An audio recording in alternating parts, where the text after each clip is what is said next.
Elise, Bertram, hey, congratulations on Race to the Center of the Earth. Thank you so much. Thank you. Must be very exciting that it actually premiered this week to a lot of anticipation. Yeah. You know, the timing of the broadcast, I think, is probably perfect. I know. I kind of, after watching a few episodes myself, I kind of wish that I was outdoors myself, traveling the world. I don't think you can do it on your couch and look at the show. Yeah, it really couldn't come at a better time. I think we're all just so in need of a little outdoor space, a little virtual travel, seeing wide open spaces, rivers, mountains, glaciers, rainforests. It's a nice way to get out but still be safe. That is true. That is true. So, as producers and creators of The Amazing Race, why do you want to reinvent the wheel with a brand new show? Okay. You know, I don't know if we're reinventing the wheel. We're just creating new and exciting content. Obviously, there's a lot of content out there now with all the streamers and networks, and it's hard to get noticed, hard to get seen.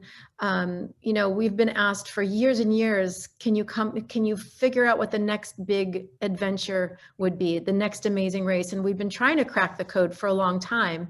And NatGeo actually approached us with the concept.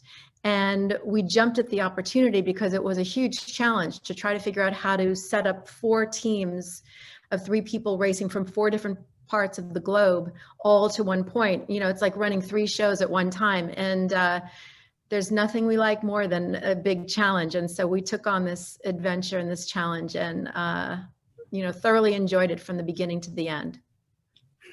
What's the difference between doing this for NatGeo rather than on television? Does NatGeo give you, you know, basically a longer leash or more reign to do? Well, I don't think, you know, production doesn't change. You know, creative, you know, Bertram and I put together the route. Bertram scouted most of the locations. We do all the same checks and balances that we would do for a network show. We have, you know, a high list of priorities. Safety is number 1. We also want to create really compelling content. And I think it's even harder to create a show that is going to be streaming or within all the hundreds of different channels and networks you can go to. So you really want to have to create something that's super exciting, super adventurous, that is going to pull the viewer in. I think because we've done The Amazing Race, people know what to expect a little bit from the shows that we produce. And for National Geographic, it was about a global adventure to expose people to places that people have never seen before and expand our horizons. We honestly worked just as hard, maybe even harder, because it was a new and a first season, which is always a difficult thing to launch. But the wonderful thing about NatGeo and the executives that we worked with, they know that we know what we're doing. So they did give us a lot of leeway, and they said, we know what you guys, you know what you're doing. So they did allow us a lot of free reign, free room to be very creative and just, you know, give them the best show that we could possibly create. So they were very collaborative with us. And it's also not easy to find a route that is completely unpopulated. I mean, most of the places that we go to are unpopulated. Hundreds or thousands of miles from civilization, if I may say so. So it's a very different vibe. And I thought that was very challenging. Very tricky. I mean, it always feels like you're home wherever you are, you know, or I feel that way. But in this case, it's very, very special to be so far away from home and deal with all the consequences of riding bikes and going in places where people don't speak the languages, et cetera, or not see anybody for days and days on end.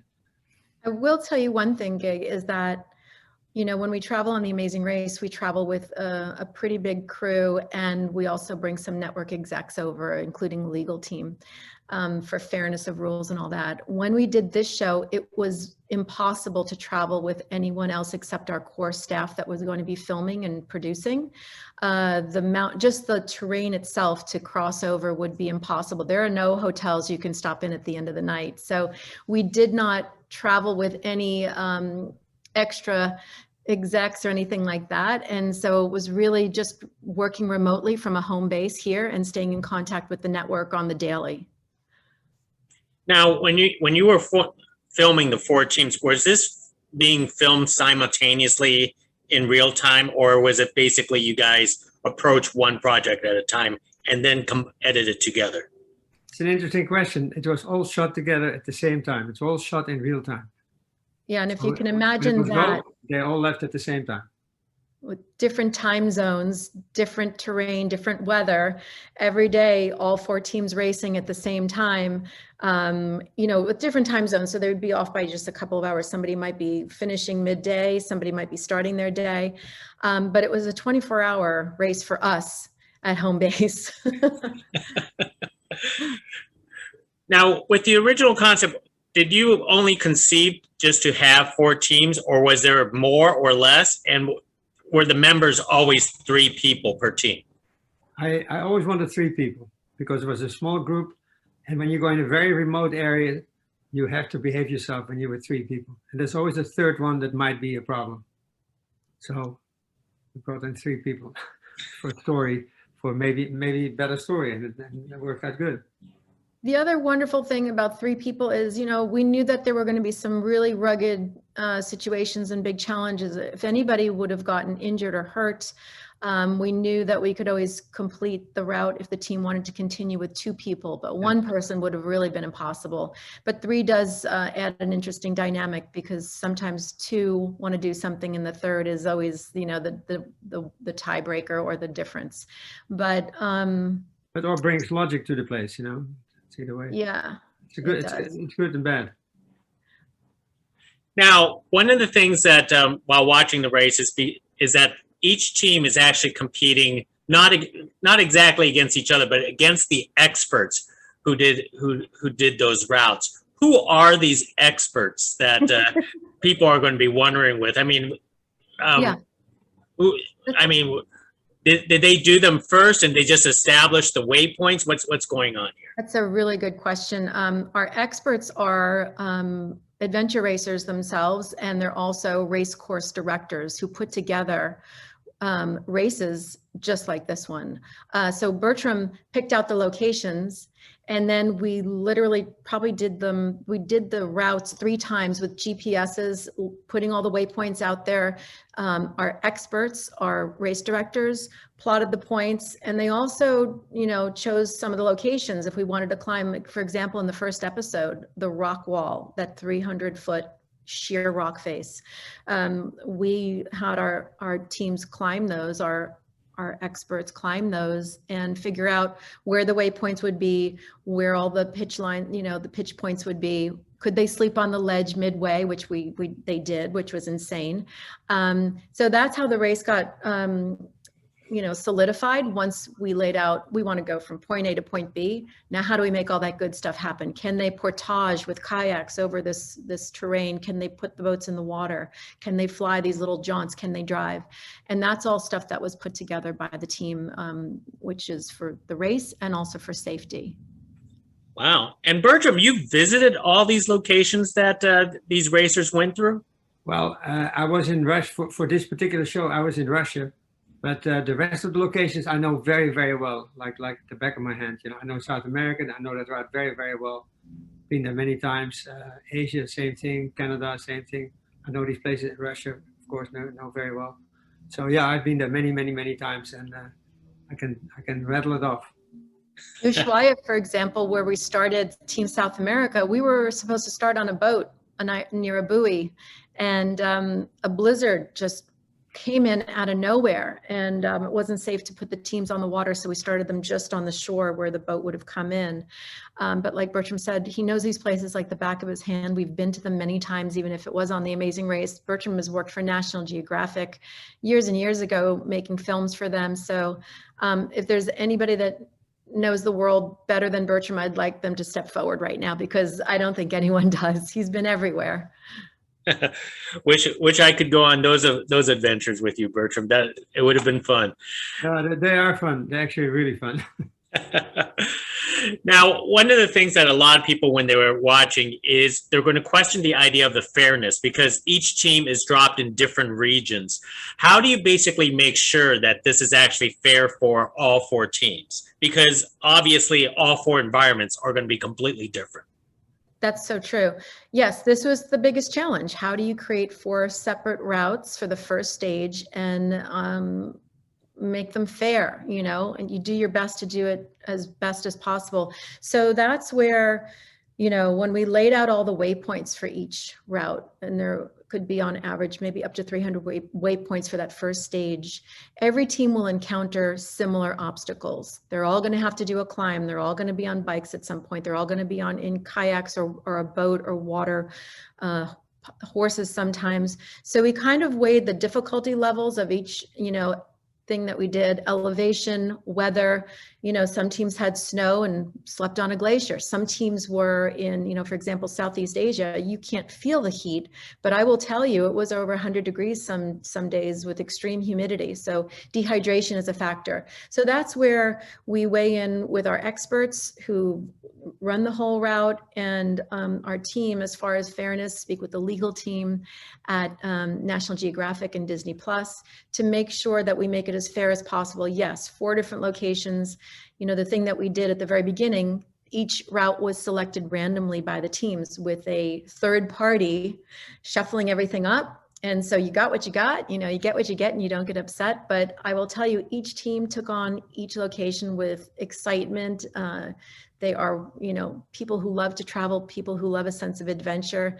You probably saw Team Southeast Asia, if you watched the show yesterday. Jay and James were helping Marilena with that bike, you know, and he can't get enough of the adventure. He's like, I need to burn off some energy. I'm thinking, you just went up this, you know, switchback with a bike and backpack, and it's not enough for you. So they were all up for the challenge, and we felt very confident that it was fair for each of the teams to our best ability. Of course, you know, we have weather and terrain. It's all, you know, you make the best of it. And it worked out that way. It worked Yeah. out that way. You'll see through the series how close they are racing. The other thing, Gig, is different teams had different times to finish up each day. So one team might race for 6 hours one day, one team might race for 10 hours. And so that also factors into the fairness. How long were you out there on the road?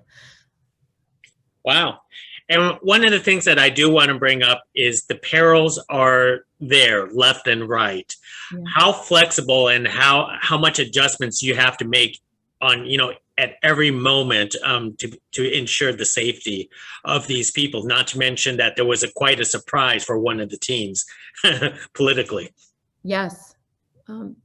Yeah, well, we are prepared for this kind of stuff, you know, and the places we pick are also places where we have, or I personally have very good relations with government officials, et cetera, et cetera. So it's very important that you are really taken in as a guest of the country and they keep an eye on you, you know. So generally, I would say we are very extremely careful where we're going and where we're not going. When we do lay out the route. Remember, sorry, Elise, remember we also have to bring a film team along of 20, 30 people, you know? So it's a whole armada of people that go through the jungles and go through the mountains, et cetera, et cetera. So it has to be doable for a regular human being. We also had, you know, rescue and exit plans at every stage and every step of the race. You know, we knew where all the hospitals were. We had EMTs traveling alongside with us. We also, you know, when we did have that situation down in South America, the plan that we had put in place for, you know, safety and exit strategy, if needed, was activated, and everybody worked around the clock very quickly, very efficiently to make sure we knew where to, you know, have the contestants be safe.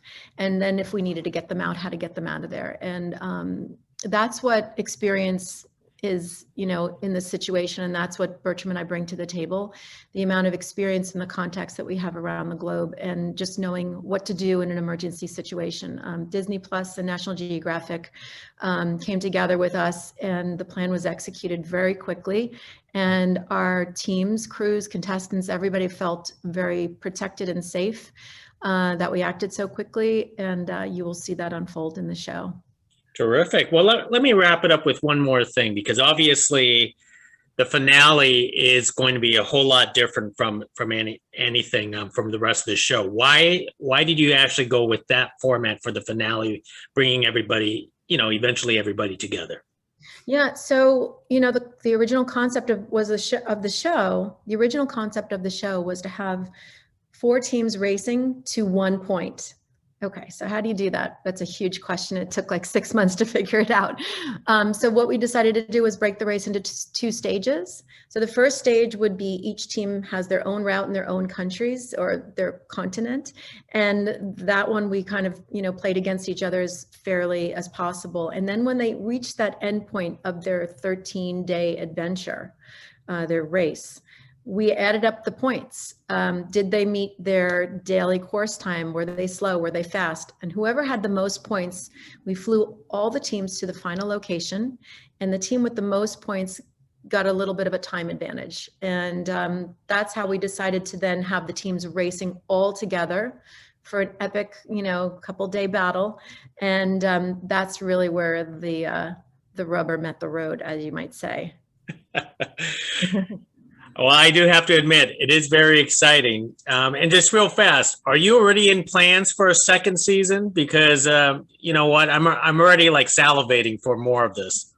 Are you really? We are talking about it. Bertram and I have already kind of like loosely laid out, another route. And yes, we are talking to National Geographic about that. I hope so. Well, Elise, Bertram, hey, congratulations once again for Race to the Center of the Earth. I find it quite enjoyable. Can't wait to see who's the winner at the end. And hopefully you guys have, 20, 30 seasons of this too. I hope so. Okay, Thank you, Gig. Thank you so much.